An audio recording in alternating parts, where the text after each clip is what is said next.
Hi, I'm Carrie Stacy, founder of Stacy International. I'm a CPA, a CVA, which is a CVA is a business valuator, and I'm a CPA in Canada. I specialize in helping dealerships or dealers sell their dealerships. I do business valuations of all kinds for all purposes, and I do a little consulting to help dealers get their results where they want them to be. Today, we're going to talk about selling your business for the highest price when you're ready to exit. So this applies to activities from today to 10, 15 years from now. So let's talk about what are you selling? What are you actually selling? You're selling, simply put, you're selling a stream of cash flow. People buy businesses to make money. That's the initial thought that comes out of into their mind. Hey, I'm going to buy a business. I'm going to make a bunch of money. Cash is king. The rest of it matters, but that's what gets them out the door. You can get a job at a boat dealership if you like boats. You can buy a boat if you like boating. But people buy a boat dealership if they want to make money. So cash is king. I've put a little copy of a biz buy sell listing here to illustrate that. You'll notice that the only thing that any buyer is looking at, they scroll through these ads just like boat guys looking at boat ads on Boat Trader. They're looking at this. Cash flow is $750. The price they're asking is $2.7 million. Is that a good return or not? That's about 3.5 times. We haven't looked into the ad to find out what it includes, but that's what they're looking at. The cash flow is 750 grand. Will that pay for this 2.7 million? And in how many years will I pay it off? Cash flow. If that looks good, then they're looking at the rest of the package. But buyers are buying cash flow first, which is essentially net income. So we know cash flow is king now. The key to getting the highest possible price is having the highest possible cash flow. And when buyers, bankers, valuators, investors look at your business results, they're looking at your results over time. So realistically, we look at the last 5 years results. And you want to have all good results in the last 5 years. And it takes time to make changes if your results aren't great. So start 5 years before that 5 years. So you need to essentially start 10 years before you're ready to exit to get your results where you need them to be. A single good year or a single bad year will influence it, but it will not change the expected selling price significantly. So start today. And the performance of the organization drives those cash flow results. You can't just get up one morning and say, hey, I want more money on the bottom line. We got to do something above that, out on the shop floor, to increase those cash flow results. So what do we mean by performance? Performance is your cash flow or your net compared to your industry benchmark. So it needs to be at or above industry benchmark to get the highest selling price for your business. Low cash flow below benchmark is going to get a lower selling price. High cash flow above benchmark is going to get you a higher selling price. And if you have no cash flow, or if you're in a loss position, if you're new, or if you're failing, it takes time and money to turn around an organization or build up an organization that's fallen behind. So a buyer who has to put the effort in to turn your business around or breathe life back into it expects to be compensated for that. So they'll pay a lower price, or you might not be able to sell it at all. So really and truly, you really need that cash flow to move up. So how do we measure that number? What is cash flow? And what is benchmark?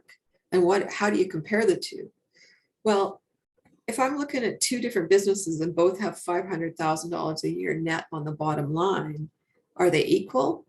It really depends on what that bottom line is as a percent of that revenue. So $500,000 a year from a $5 million business is good. $500,000 a year from a $20 million business is not good. So you want to be looking at that pre-tax net income as a percent of revenue. Gives you a standard, absolute way to look at that cash flow and determine whether it's good or bad relative to your organization. What are those benchmarks? Usually they're in the 5 to 10% range for boat dealers. Lately, we've seen lots of dealers above 10%. Really and truly, as a boat dealer, you should be targeting that 10% benchmark. You know, down around 5% is a struggle. If you're still at 5% these days, you should be looking at that. 10%, or there's lots of dealers right now, and boat dealers doing 12, 13% of revenue. So target 10%, work hard to get there. It's possible, it's doable.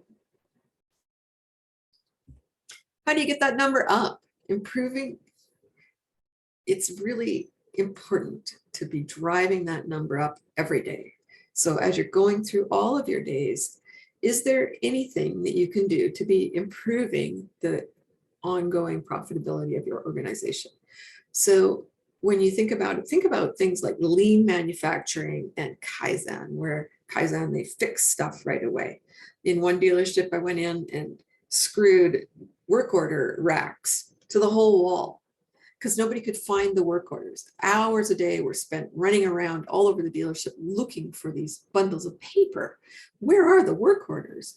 Let's get some slots, put them on the wall, get a numbering system so that you can actually find them. Saves a lot of time. Another dealership, they were filing thousands and thousands of ROs by last name. Well, that took a girl hours and hours and hours to file all these ROs by the individual's last name. Why not do it by work order number? That means you just take today's work orders and you put them at the back of yesterday's work orders. Fast and easy. And oh, well, you can't find Fred Smith's. Well, yes, you can. You go look Fred Smith up on the computer and you find the work order number that you want. Pull it out. There it is. So look for ways like that of improving your efficiency every day. There's lots of ways. You'll see them all around you when you go looking for them. Another way to get at it really quickly, if you want to take a direct approach to fixing things in your dealership, start with your income statement and benchmark it. Very quickly, that will identify where your strengths are and where you need help, or where you need to do a little work. One of the key areas I see over and over and over and over and over again is personnel too high. I've seen dealerships where it's double what it should be. That's a tough position to be in, because how do you fix that? Especially in a larger organization. That means half your people need to go, or you really need to improve efficiency so that those half people's work is actually contributing more to the top line. We hear constantly news about jobs, wages, unemployment, payroll, personnel in general on the business news. It's because personnel is one of the key factors to success in every organization. It's on top of mind for all executives everywhere. And it is one of the key numbers that drives your success. Both in my own organization and other organizations that I've worked with, you get that personnel number dialed in, and everything else just seems to fall into place, and that bottom line benchmark just falls out.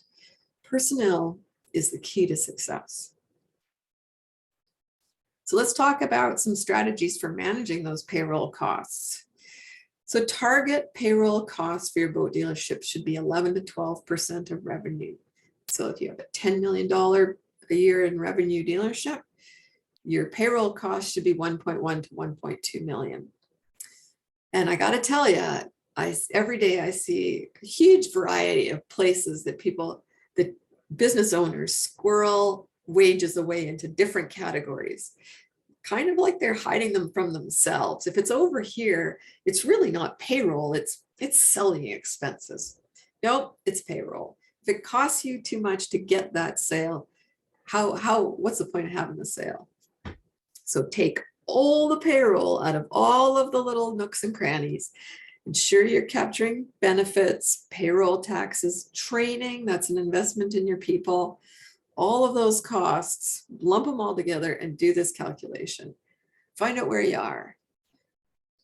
And then if you're too high, if you're one of the ones, and it's very common, so don't beat yourself up. It's very common to be too high. If you're too high, if your payroll costs are too high, start looking around at your team and take a look. Are they standing around often? You might have too many people. And one of my favorite examples is the Olive Garden. Everybody's been to the Olive Garden. You go to the Olive Garden and the staff are moving. None of them are standing around like this, holding down the countertop. And if they are, they're not there for long. They're moving. They're not moving super fast. They're not running. They're just moving at a calm and moderate pace, but they're always moving. As the restaurant starts to empty out after the dinner rush, the people pick up the rags and they're cleaning. They're starting to close sections and clean up. And then if you're there long enough, you'll start to notice that there's fewer and fewer people around. So as the need for those people declines in that day, they send them home. Use that as a model for your own business. Look at that speed that people are moving at. You don't want your people run off their feet, and you don't want them standing there holding down the countertop. You want them moving at a healthy, moderate pace where they have enough time to do their job properly, but not too little and not too much.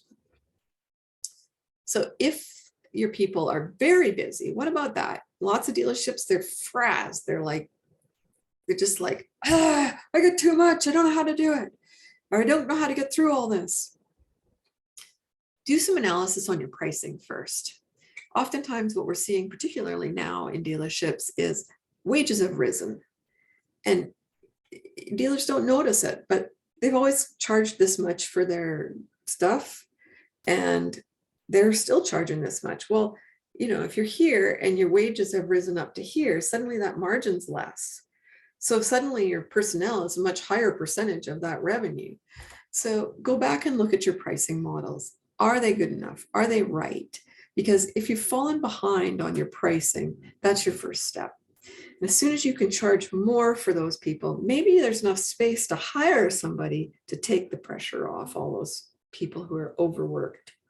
Now, note, I do know that we're short people all over the country, but in general, the rules apply.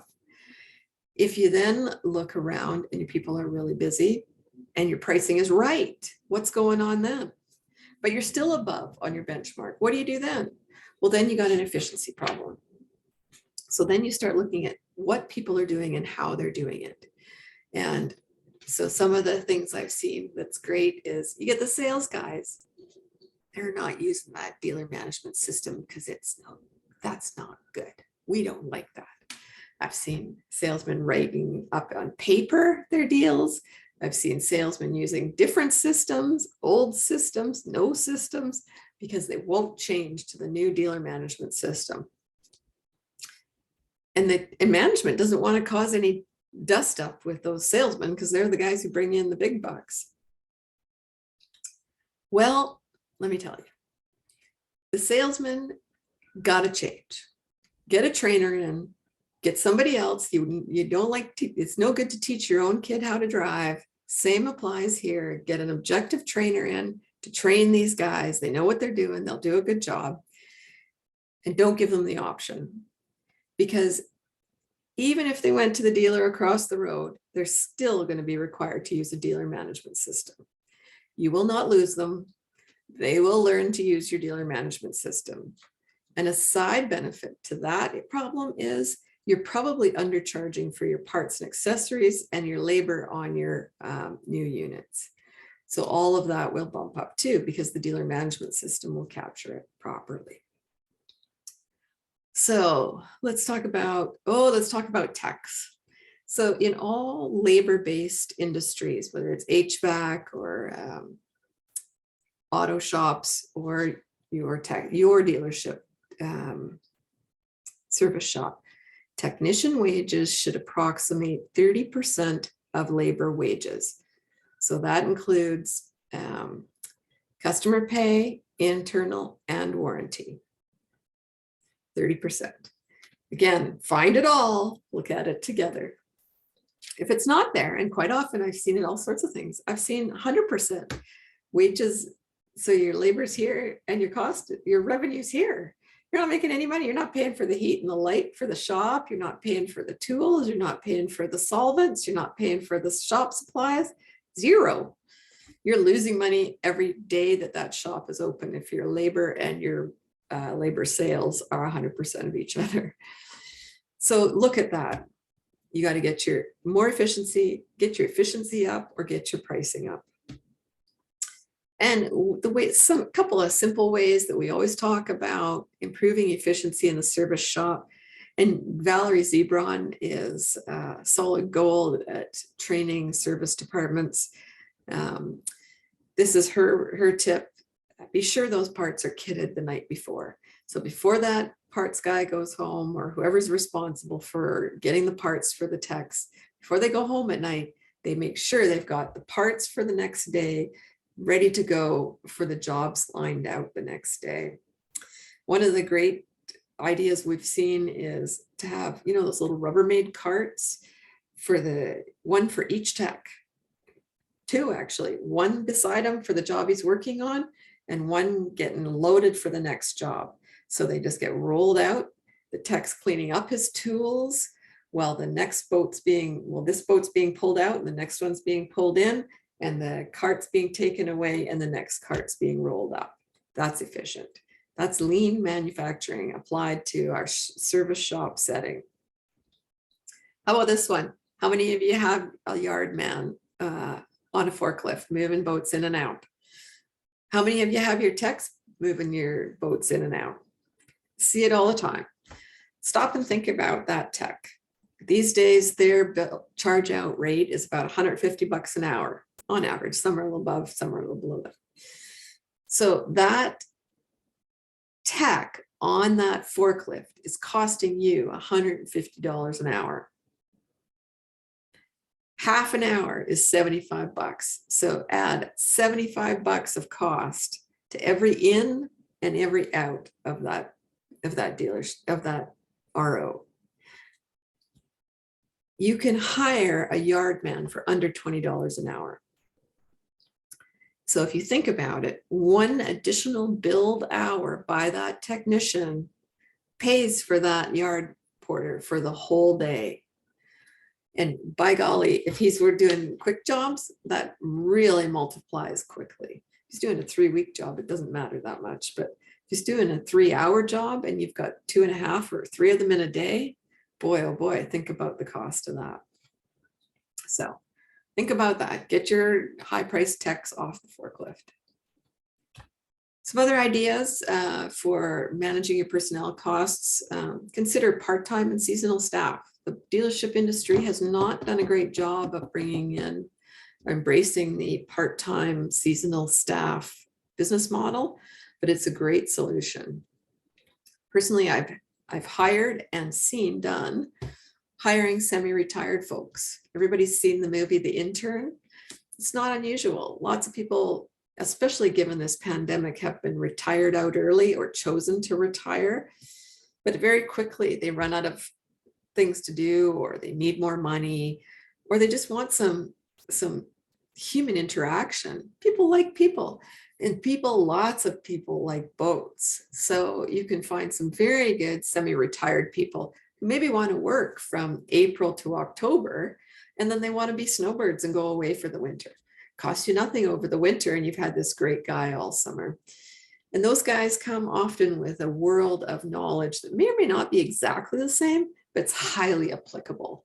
I had a retired major from the Air Force run my service department. And boy, oh boy, it was so clean and so organized. I was so happy. You would be surprised how some of these other activities that people have done in life can be applied to your dealership and work miracles for you. And then that cuts think about that. You're carrying a guy for half a year, not the whole year. What about parents who want less than full days? The world is changing. People are at home. People are working from home. They're moving to small towns. You drive through small towns these days. It's like downtown Seattle. It's so busy. Everybody's moving out to the suburbs, out to some of the really remote small towns. And those people maybe don't want a big time job again. They want to work maybe 6 hours a day, maybe 4 days a week, 6 hours a day. They want to be around their family more. They've gotten to know their kids. They want to be with them. They bought boats. They bought ATVs. They bought RVs. They want to go out and play. So you can probably talk to your benefits providers too, and you may not have to provide benefits for these guys. So it's a win-win. When somebody gets what they want, they're happier in the job, and your bottom line's looking better, so you're happier. Lots of dealerships use summer college students for things like parts receiving and detailing, yard porters and so on. Those are great too. In smaller dealerships, make sure you're cross-training your staff so that your parts guy can do service guy can do parts, possibly your accountant is your F&I person, and your F&I, these guys can all back them up each other, and you probably want to have a backup for sales as well. Maybe your general manager or owner is the sales backup, or could do any of those jobs, but make sure that you're cross-training people. You don't need some guy sitting there, and I've had this, standing beside my service guy, standing beside my parts guy. Parts guy's run off his feet, and the service guy saying, well, I'm not the parts guy. Nuh-uh. You need to get cross-trained. You need to pitch in. In a business, unless you're a very large dealership, it's really important that people learn to pitch in when they have a minute and help the guy who's swamped, because it constantly changes, and the next day he's going to be back helping you. So cross-train your people. How about this one? Get people to work extra during your busiest season. Bank that overtime so they can take time off in your slower season. Maybe you've got hunters and fishermen who want to take November off. Maybe you've got people who want to travel, back to those sort of semi-retired people. Maybe they'd like to work a 50-hour work week in May, June, and July, and take the month of December off. And you bank that time. Maybe you bank it at 1-to-1. And you probably have to write something up to comply with your payroll department or payroll laws. But when it's a win-win, boy, that's a great thing. And ensure, last comment about payroll, make sure you have a core of full-time skilled staff. These people drive your success. They're the ones that will drive the value of your dealership. And when you do exit and you go to sell your dealership, they're the ones your buyers are looking for. They want to know that when they buy that dealership, all the knowledge and skill is not leaving, that they'll have people in the dealership they can rely on to keep it going right. If you're in a situation where you do have to reduce staff, wow, that's a tough day. Do it slowly, do it carefully, and do it with kindness and compassion. Try to do things like wait for natural attrition and then reassign the duties. Try to come up with some of these pay plans where you basically start shifting the hours to the busy season and giving them time off in the winter. Maybe some dealerships will actually put their guys on layoff and eat the pill because it's cheaper than keeping them on labor, but they come in 1 day a week to work to keep a little bit extra money coming in. Look for those strategies that are a win-win, that reduce your overhead, your payroll overhead, but still make your staff happy. If you do have to cut, boy, be careful and do it politely, do it carefully and with kindness, do it over time. let people know there's no easy way. Just be careful. So if you need a little more help with any of these things or other ways of increasing your cash flow, call us. We're happy to help. We also have a good group at the MRAA who have expertise in a wide variety of areas who are ready to help you to get your dealer benchmarked with recommendations. We do that. We offer a benchmarking with recommendations, and then we offer a monthly or quarterly or annual review of your results. So you can do some strategic planning to increase your results, and we'll partner with you through your turnaround if you need. Start building your own exit now, because it takes a long time. So thank you for coming. And if you have any questions or concerns or need a little help getting where you want to go, please reach out to us anytime. Thank you so much.